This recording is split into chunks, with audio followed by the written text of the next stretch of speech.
Okay, well, it's Wednesday when the House is sitting, so that means our MPs are here, and they promised to behave this week. Yvonne Jones is the Liberal MP for Labrador. Stella Ambler is a Conservative MP in Mississauga. Jenny Sims hails from southern BC. What's it? Delta, North Delta?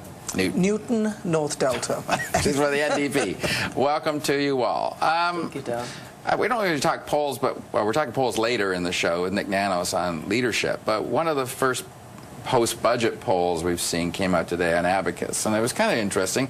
It basically showed that 70% of Canadians that they surveyed feel that the budget does show a preference for higher income earners. But it also says, whether they like, you guys like to admit it or not, that Conservatives are the best economic managers, and that's fortified even more so. So I guess, Jenny, your party and Yvonne's are hard on the Conservative government in terms of them giving away money to the middle or the higher income earners and not the middle class, but it sounds like the voters are buying into their story. Well, right in the poll, as you said, 70% believe that a disproportionate amount is going to, 70% believe, to the higher income earners. And I can tell you, Don, that when I'm talking to people, both in my riding and when I'm going door to door and at events, the middle class are the people I'm hearing from, the hardworking middle class and those who want to be middle class, are telling us one thing very, very clearly, that they're feeling squeezed from both ends. These are the people who are struggling with childcare payments. Some of them are struggling with full-time employment, and they are struggling with very, very high credit card bills. So we're hearing lots from them and very, very serious concerns of affordability. But Yvonne, one thing that's missing in all this discussion is a Liberal sort of counter plan to offset the budget. Like, you need a plan, don't you, to say to the voters, this is how we as a government would do these issues. When's that coming out? Well, hopefully fairly soon. The economic plan that will be put forward by the Liberals is being finalized at this stage right now. We can expect to have the leader make some public statements around it and launch that platform piece within the next few weeks. So Canadians will have an opportunity to really see the contrast of where spending should be, how we differ from where the Conservatives are. What I hear from people that I've talked to across the country is that this is very much a budget that looks after the wealthier population of the country. They're not seeing anything here that really advances the middle class or helps those who are trying to achieve middle class in Canadian society.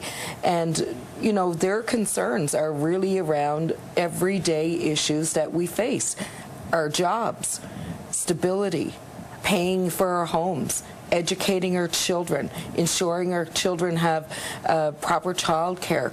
All of these things are the things that, well, you know, balanced budgets are one part of it, but a lot of families I deal with, balanced budget is not their number one priority. Their number one priority is, how am I going to look after my family? How do I keep my job?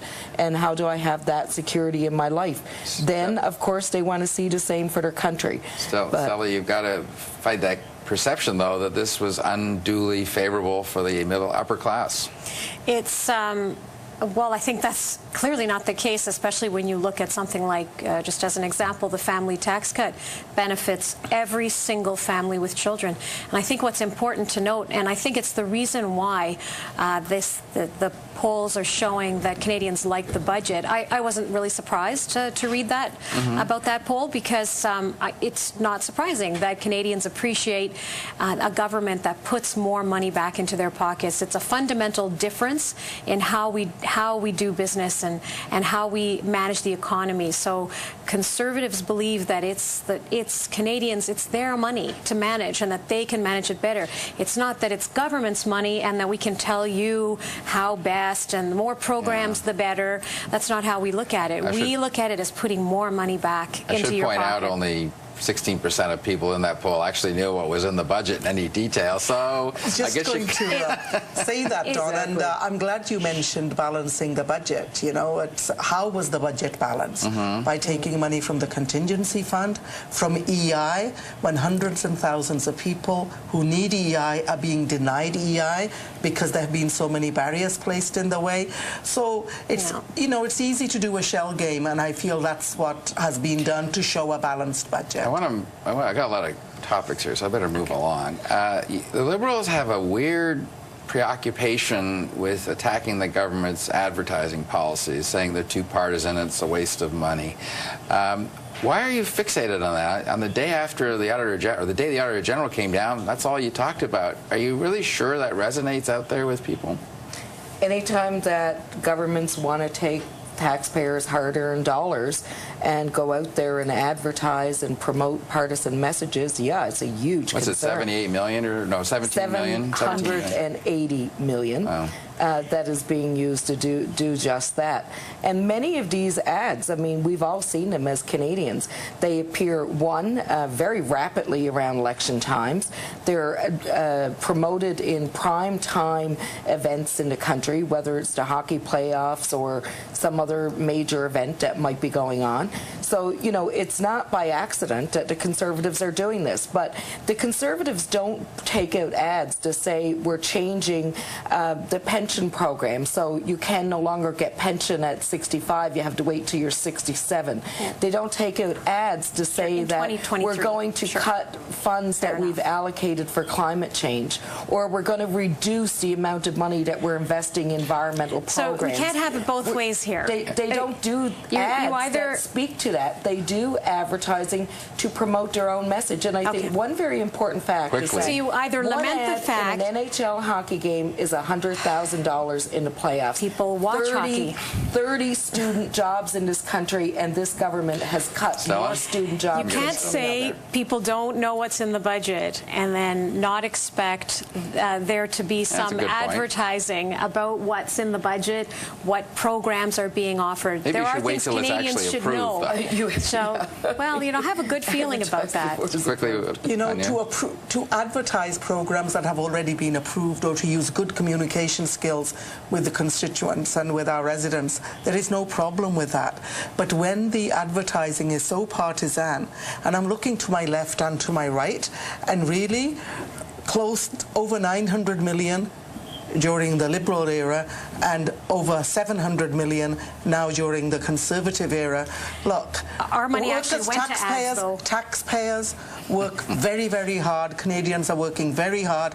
They pay taxes. They don't want their taxes to be used for partisan purposes. But that's what the NDP it's not did partisan when to you tell use people your budget what to open offices the government is in doing. Quebec. You use the NDP taxpayer parliamentary monies to open NDP offices in Quebec. But interestingly, I want to get your thoughts on this, Ginny, because there's a report in Huffington Post about Conservative ministers are using their offices to do partisan work. I like round up MPs for cabinet ministers in photo ops and that sort of thing.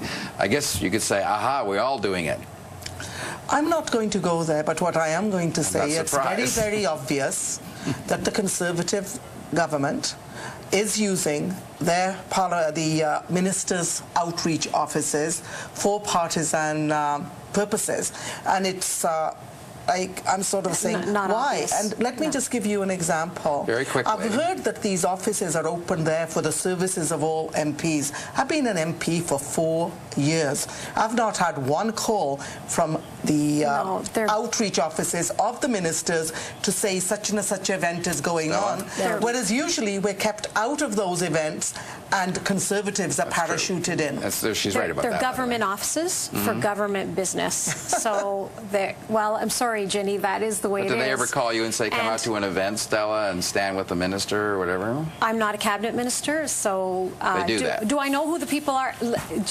Dawn, I actually worked in one of them for the that's late, true. wonderful Jim Flaherty But before I was elected when he was the can't forget GTA minister. So I a know how fine they line. run, and I know that they're very careful. They Okay. understand that it's So, Stella, taxpayer you were dollars telling us that today- pay for Against those offices. 20 and seconds political or less, activity we'll be does done. not happen in You those were offices. telling us today that none of the minister's regional offices are That there's used no to political- promote any conservative ministers or any work of the Conservative Okay. Party. That's what you're telling there me. That was a is- good question. We have a She's conservative answered. government. We are done. And I have to cut it off. I'm sorry. The time is up. Appreciate you all coming in. We'll see you next week.